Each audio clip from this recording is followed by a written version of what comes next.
వాళ్ళకి నమస్కారం. నమస్తే సార్.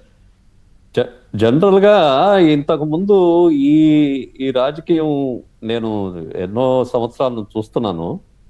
నాయకులు వెళ్ళేవాళ్ళు, పరామర్శించేవాళ్ళు. అక్కడ కూడా జనం ఉండేవాళ్ళు గాదు. దాన్ని ఒక ఏదన్నా రాజకీయ విమర్శలు చేస్తే చేస్తారు గానీ, జనాన్ని తరలించడం, అక్కడొక ఒక పెద్ద సీన్ క్రియేట్ చేయడం, తర్వాత పోలీసుల్ని ఈ విధంగా తిట్టడం అనేటటువంటిది, బెదిరించడం అనేటటువంటిది ఎప్పుడూ జరగలేదండి. పోలీస్ వ్యవస్థని ఏ పార్టీ అధికారంలో ఉన్నా గౌరవిస్తానే వచ్చారు.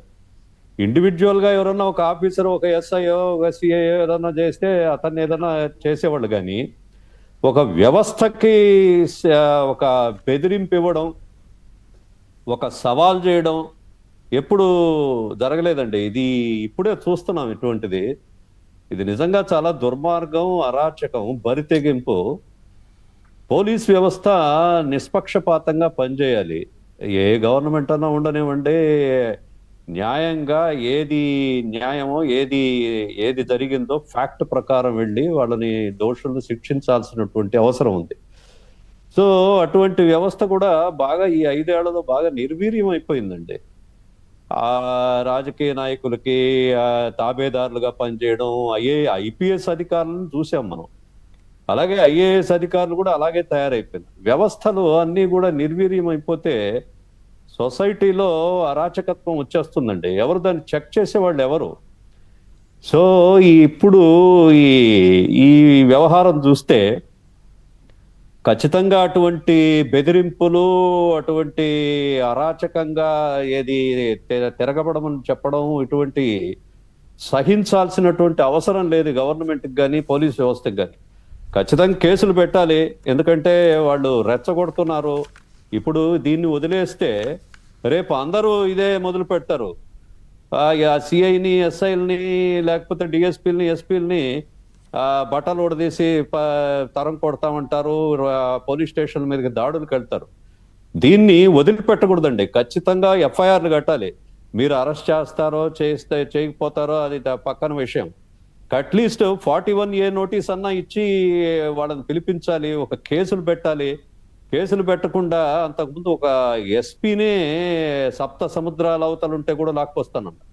మనం చూస్తున్నాం ఈ వ్యవస్థలో ఇప్పుడు మన పోలీస్ వ్యవస్థ కూడా అనుకున్నంత వేగంగా ఏం పనిచేయడం లేదు. కాదంబరి జత్వాని కేసు గానీ, లేకపోతే రఘురామరాజు గారి కేసు గానీ, లిక్కర్ స్కామ్ గానీ అందరూ బెయిల్స్ తెచ్చుకుంటున్నారు. ఐపీఎస్ వాళ్ళని ఎవరిని పట్టించుకున్న దాఖలాలు లేవు. అలాగే ఏదో చోటా నాయకులో లేకపోతే ఏ నాన్ ఐపీఎస్ అధికారులు విజయపాల్ లాంటి వాళ్ళను ఏదో అరెస్ట్ చేశారు తప్పితే పెద్ద నాయకుల్ని ఎవరిని అరెస్ట్ చేసినట్టుగా కనబడలేదు. అలాగే ఐపీఎస్ అధికారులని అరాచకాలు చేసినటువంటి వాళ్ళని ఇంతవరకు వాళ్ళని ఎవరు టచ్ చేయలేదు. సో నేననేది ఏంటంటే ఇటువంటి జరిగినప్పుడు ఖచ్చితంగా ఎఫ్ఐఆర్లు రిజిస్టర్ చేయాలండి.